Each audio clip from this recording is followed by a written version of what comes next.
बाद लाया गया है और बताया जा रहा है उनको कि बड़े घर में लेके आए। जहां भी है हम इसकी शदीद अल्फाज में मजम्मत करते हैं। ये पहला मर्तबा नहीं है।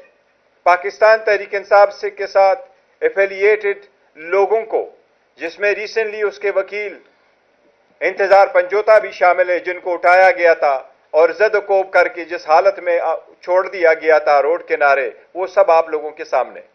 इसी तरह ये हमारा पहला M&A नहीं है। इससे पहले असलम गुमन को भी बिठाया गया था, इस तरह हाजी इम्तियाज साहब को भी बिठाया गया था, इसी तरह रिसेंटली हाजी इम्तियाज साहब के घर पे भी दावा बोल दिया गया था। और लास्ट नाइट जो हुआ वो इंतहाई दर्दनाक है।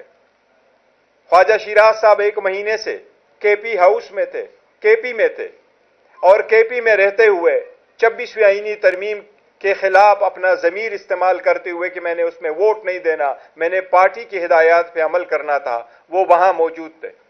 जब असम्बली का सेशन शुरू हुआ दोबारा और वो तरामीम पास हुई, उसके बाद जब आया तो उसको फॉलो किया गया, पहले तोनसा शरीफ तक जिसमें उसके घर को तोड़ा गया, उसके बाद उसका पीछा करके रात के वक्त गए हैं मुल्तान में, उनका घर भी तोड़ा गया, बच्चों को भी ज़द-ओ-कोब किया गया और उसको उठाया गया।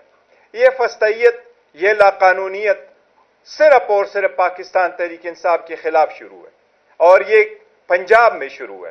पंजाब की पुलिस और हुकूमत बराबर की इस फस्तैयत में शरीक है। हम इसकी मजम्मत करते, इसके खिलाफ एहतजाज करते हैं। हमने स्पीकर साहब से भी रिक्वेस्ट की है कि वो इस ईमान के एक मुअज़्ज़ज़ रुकन है, वो चेयरमैन है एक स्टैंडिंग कमेटी की, वो मोर देन 1 मिलियन लोगों को रिप्रेजेंट करना है। अगर एक पार्लियामेंटेरियन की अपनी जात को तहफ़्फ़ुज़ हासिल नहीं है, अगर वो अपने घर के अंदर महफूज नहीं है, अगर उसके छोटे बच्चे महफूज नहीं है, तो वो अपने अवाम के लिए क्या आवाज उठा सकता है? और ये फस्तैयत लाकानूनियत कब तक कायम होगी? इसी के बलबोते हुकूमत बनी, ये बाय डिफॉल्ट चलने वाली हुकूमत है। इसी तरीके से 26वीं तरमीम पास हुई, इसी तरीके से 6 कवानीन 16 मिनट में पास हुए। अब ये कानून लाकानूनियत तो खत्म होने चाहिए। हम चीफ जस्टिस से भी मुतालबा करते हैं कि अब आपकी बारी है। काजी फाइसा साहब जा चुके हैं, आपके कंधों पे भी अपने अवाम की बुनियादी हकूक और उनकी नफ्स के तहफ़्फ़ुज़ जो है और चादर चारदीवारी का, वो आपके लिए लाजिम है। हम उनसे भी मुतालबा करते हैं कि इस पे एक्शन ले। मैं एक बात याद सुप्रीम कोर्ट को करा दूं, 3 जनवरी को सुप्रीम कोर्ट ने एक ऑर्डर पास किया था।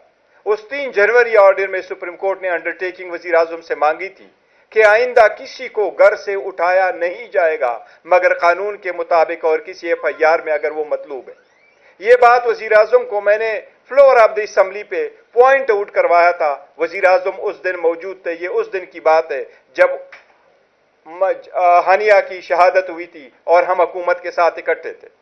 वज़ीर आज़म ने फ्लोर ऑफ द हाउस पे कहा था स्पीकर साहब को कि मैं अपनी अंडरटेकिंग और इसके बारे में पूरी मालूमात करके स्पीकर साहब को बताऊंगा।